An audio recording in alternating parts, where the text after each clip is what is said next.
I can't explain why I shine and no one else shines. I think everybody shines in different things. And a lot of things I can't do. I can't play basketball like every other black person in America.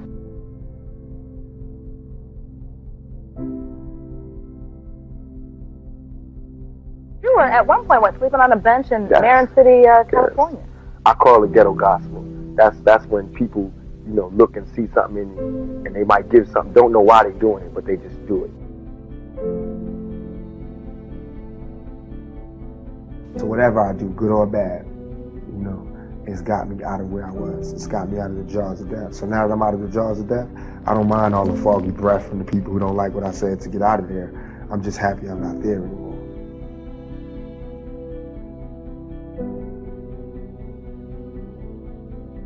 I want when they see me, they know that every day when I'm breathing, it's for us to go farther.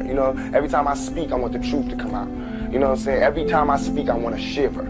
I don't want them to be like, they know what I'm going to say because it's polite. They know what I'm going to say. And even if I get in trouble, you know what I'm saying? Ain't that what we're supposed to do? I'm not saying I'm going to rule the world or I'm going to change the world, but I guarantee that I will spark the brain that will change the world. And that's our job, is to spark somebody else watching us. If God give me breath for 20 more years, I see myself changing the world. Because my thought patterns are so opposite of what's the norm. So I have to change the world, or I have to be changed by the world.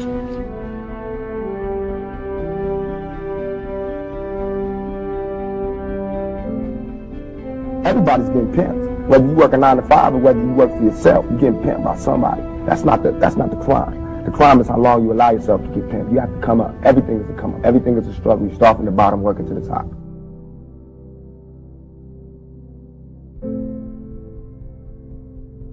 I never got a chance to leisurely study acting with great teachers and, fine-tune my craft.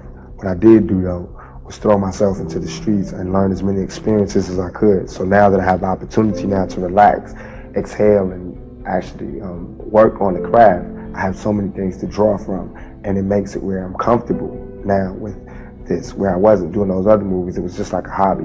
Now I'm an actor, and I don't want anybody to take that from me.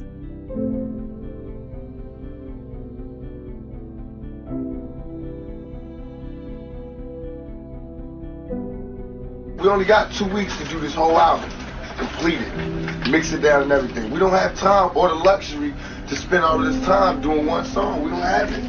I did my whole album like 3 songs a day.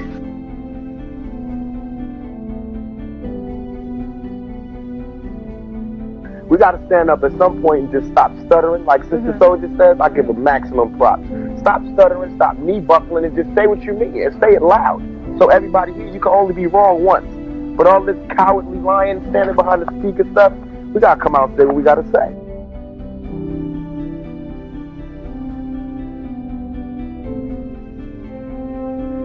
I have no patience for anybody that doubts me. None. At all.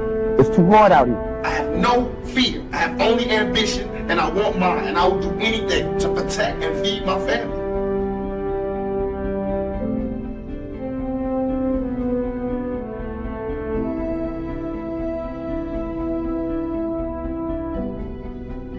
I don't want anybody to follow me whatsoever. I don't want to argue. What I want you to do is to listen.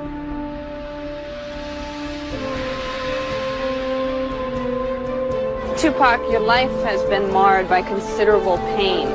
Do you think you'll ever get to the point where you can live a normal, happy life? No, but I have to make the life that I do live as happy as I can and try to do the best with what I have.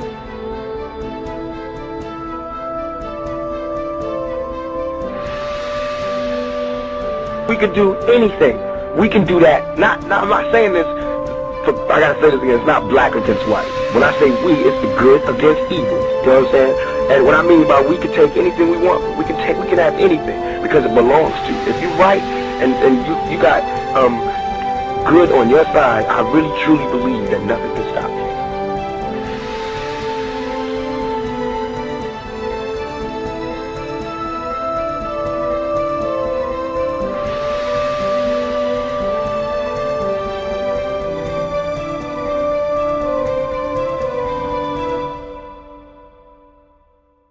feel like if you walk by a street and you was walking on concrete and you saw a rose growing out of concrete, even if it had messed up petals and it was a little, you know, to the side, you would marvel at just seeing a rose grow through concrete. So why is it that when you see some ghetto kid grow out of all of the dirtiest circumstances and he can talk and he can sit across from you, make you smile, make you cry, make you laugh, all you can talk about is my dirty rose, my dirty stems, and how I'm leaning crooked to the side. You can't even see that I came up out of that.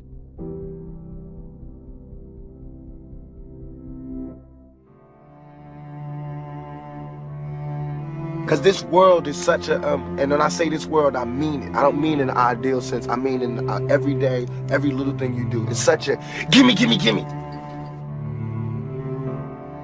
Everybody back off. You know, everybody's like, you taught that from school, everywhere. Big business, if you want to be successful, you want to be like Trump, gimme, gimme, gimme, push, push, push, push, step, step, step, crush, crush, crush. That's how it all is. And it's like, nobody ever stopped. Just, you know, I feel like, instead of us just being like, slavery's bad, slavery's down, bad whitey, bad whitey. I mean, all right, let's stop that. And everybody's smart enough to know that, I mean, we've been slighted and we want ours. And I don't mean by like ours, 40 acres and a mule, because we're past that. But we need help. I mean, for us to be on our own 2 feet, us meaning youth or us meaning black people, whatever you want to take it from, for us to be on our own 2 feet, we do need help. Because we have been here, we have been a good friend. If you want to make it a relationship type thing, we have been there, and now we deserve our payback. It's like you got a friend that you don't never look out for. You know, you dressed up in jewels. Now America's got jewels, and they paid and everything, and they lending money to everybody except us. And it's like, you know, everybody need a little help on their way to being, you know, self-reliant.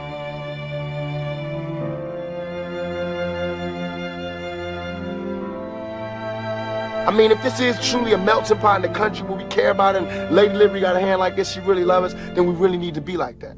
And it needs to be the black kids, and if there's a white person who got money, then he need to help them. He need to help black kids, Mexican kids, Korean kids, whatever. But it need to be real. And it need to be before we all die, and then you say, oh, I made a mistake. We should have gave them some money. We really should have helped these folks. It's gonna be too late. You know what I'm saying? And then that's when you gotta pay your own karma.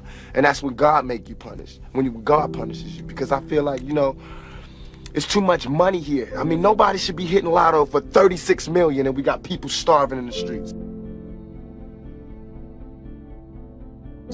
That is not idealistic, that's just real.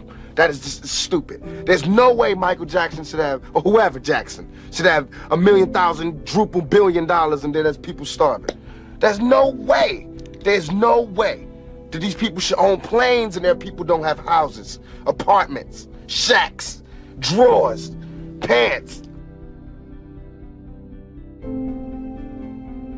I know you're rich. I know you got $40 billion, but can you just keep it to one house?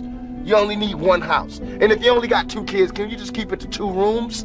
I mean, why have 52 rooms and you know there's somebody with no room? It just don't make sense to me.